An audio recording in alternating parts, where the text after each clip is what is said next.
يسبح لله ما في السماوات وما في الأرض الملك القدوس العزيز الحكيم. هو الذي بعث في الأميين رسولا منهم يتلو عليهم آياته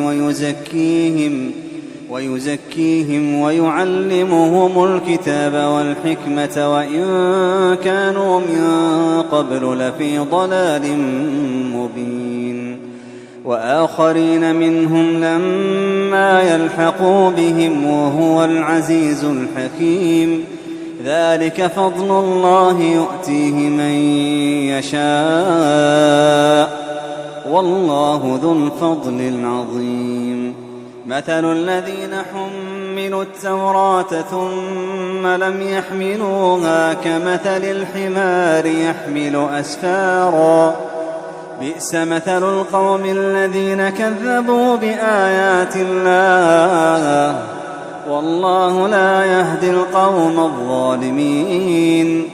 قل يا أيها الذين هادوا إن زعمتم أنكم أولياء لله من دون الناس فتمنوا الموت إن كنتم صادقين ولا يتمنونه أبدا بما قدمت أيديهم والله عليم بالظالمين. قل إن الموت الذي تفرون منه فإنه ملاقيكم ثم تردون إلى عالم الغيب والشهادة فينبئكم بما كنتم تعملون. يا أيها الذين آمنوا إذا نودي للصلاة من يوم الجمعة فاسعوا إلى ذكر الله وذروا البيع ذلكم خير لكم إن كنتم تعلمون.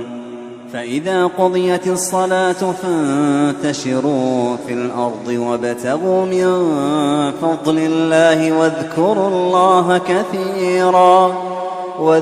الله كثيرا لعلكم تفلحون.